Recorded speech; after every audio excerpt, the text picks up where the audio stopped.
लोकसभा निवडणुकीसाठी उद्या म्हणजे 7 मे रोजी महाराष्ट्रात तिसऱ्या फेरीचे मतदान होणार आहे। एकूण 11 लोकसभा मतदारसंघांमध्ये उद्या निवडणूक होणार असून या 11 मतदारसंघातील सर्वपक्षीय नेत्यांचे भविष्य ईव्हीएम मध्ये कैद होणार आहे। या 11 पैकी 5 लोकसभा मतदारसंघांमध्ये उद्धव ठाकरे यांच्या शिवसेनेचे उमेदवार मैदानात उतरले आहेत। आता या 5 लोकसभा मतदारसंघांपैकी किती मतदारसंघांमध्ये उद्धव ठाकरे यांच्या उमेदवारांचा विजय होईल असा प्रश्न तुम्हाला पडला असेल तर याच प्रश्नाचे उत्तर आम्ही तुमच्यासाठी घेऊन आलो आहोत। पण त्यापूर्वी तुम्ही या YouTube चॅनलवर नवीन असाल तर आत्ताच आपलं उद्धव ठाकरे अनऑफिशियल हे चॅनल सबस्क्राइब करा व हा व्हिडिओ अगदी शेवटपर्यंत बघायला विसरू नका। सर्वप्रथम असे कुठले मतदारसंघ आहेत ज्या ठिकाणी उद्धव ठाकरे यांचे उमेदवार निवडणुकीत उतरले आहेत त्याची माहिती घेऊया। रायगड, धाराशिव, सांगली, रत्नागिरी, सिंधुदुर्ग आणि हातकणंगले या मतदारसंघांमध्ये उद्धव ठाकरे यांच्या शिवसेनेचे उमेदवार मैदानात उतरले आहेत। महाराष्ट्रात आतापर्यंत झालेल्या सर्व्हेनुसार या 5 मतदारसंघांपैकी 5ही मतदारसंघात उद्धव ठाकरे यांचे उमेदवार जिंकतील असा दावा करण्यात येतो आहे। यामागे काही राजकीय गणित सुद्धा आहेत।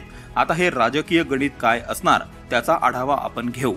रायगड लोकसभा मतदारसंघात उद्धव ठाकरे यांचे विश्वासू शेलेदार व कट्टर शिवसैनिक अनंत गीते मैदानात आहेत। अनंत गीते यांचा विजय जवळपास निश्चित मानला जात असून उद्धव ठाकरे यांच्या प्रती असलेली जनतेची सहानुभूती व अनंत गीते यांनी खासदारकीच्या काळात केलेले कल्याणकारी काम त्यांना या मतदारसंघात जिंकून देतील असा अंदाज राजकीय विश्लेषकांनी व्यक्त केला आहे। धाराशिवमध्ये ओमराजे निंबाळकर हे उद्धव ठाकरे यांच्या शिवसेनेतील उमेदवार सर्वात जास्त मताधिक्याने जिंकून येतील असा अंदाज आहे। ओमराजे निंबाळकर यांचे डॅशिंग नेतृत्व, त्यांनी धाराशिवमध्ये केलेले काम व उद्धव ठाकरे यांचं नाव ओमराजेंचा विजय निश्चित करत आहे। सांगली लोकसभा मतदारसंघ सध्या संपूर्ण महाराष्ट्रात चर्चेत आहे। या मतदारसंघात उद्धव ठाकरे यांच्या शिवसेनेकडून डबल महाराष्ट्र केसरी चंद्रहार पाटील मैदानात उतरले आहेत। काही नेत्यांनी या ठिकाणी गद्दारी केली तरी सांगलीमध्ये चंद्रहार पाटील हेच निवडून येणार असं वातावरण दिसत आहे। उद्धव साहेबांना संपूर्ण महाराष्ट्रात पाठिंबा मिळतो आहे। सांगलीमध्ये सुद्धा उद्धव ठाकरे यांचंच वातावरण असून त्याचा फायदा चंद्रहार पाटील यांना होणार आहे।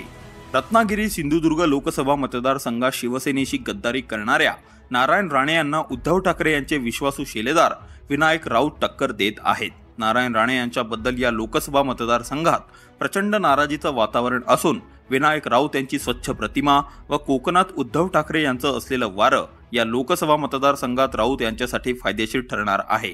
शेवटचा मतदारसंघ आहे हातकणंगले लोकसभा मतदारसंघामध्ये उद्धव ठाकरे यांनी सत्यजित आबा पाटील यांना उमेदवारी जाहीर केली आहे। गद्दार गटाचे धैर्यशील माने, राजू शेट्टी व सत्यजित आबा यांच्यामध्ये या ठिकाणी लढत होणार आहे।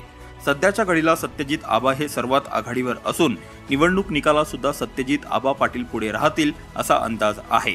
गद्दार गटाच्या धैर्यशील माने यांनी हातकणंगले लोकसभा मतदारसंघात खूप घाण केली होती, जी साफ करायला जनता सत्यजित आबा यांना निवडून देईल असा अंदाज आहे। तर हे होतं या 5 लोकसभा मतदारसंघांचं राजकीय गणित। तुम्हाला याबद्दल काय वाटतं हे आम्हाला कमेंटमध्ये नक्की सांगा। तुम्ही उद्धव ठाकरे साहेबांचे कट्टर समर्थक असाल तर आत्ताच आपल्या चॅनलला सबस्क्राइब करा व हा व्हिडिओ जास्तीत जास्त शिवसैनिकांना शेअर करा। जय महाराष्ट्र।